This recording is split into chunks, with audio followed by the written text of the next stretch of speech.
মানে ল'ৰাটো জন্মগতভাৱে মাতিব নোৱাৰে, তাৰ মাকো নোৱাৰে। তাৰপিছত 9লৈকে যেনে তেনে পঢ়িলে, মেট্ৰিক দিব লাগিছিল, মেট্ৰিক দিব নিদিলে। তাৰপিছত ঘৰতে এইবিলাক কিবাকিবি আঁকি মানুহক দিয়ে, মানুহো আহে, তাৰপৰাই 2-4 টকা পায়, কিন্তু তায়ে নচলে। ই 5-6 মানৰ পৰা আঁকিব লৈছে। তেতিয়া ইমান অঁকা নাছিল, অকণকৈ আঁকিছিল। এতিয়া মানে বেছিকৈ অঁকা হৈছে, ভাল হৈছে। মানুহ আহে, ইটো সিটো আহে, আঁকিবলৈ দিয়ে। শিকিছিলে মানে সি নিজেই অঁকা। তাৰপিছত 3 মাহমান মই নগাঁৱলৈ নিছিলোঁ।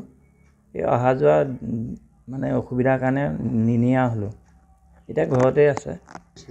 মুখ্যমন্ত্ৰীক দিছে, আকৌ ডিপুৰঞ্জন শৰ্মাকো দিছে, কেশৱ মহন্তকো দিছে, মণি মাধৱকো দিছে, আৰু এনেকৈ কাৰোবাক দিয়ে।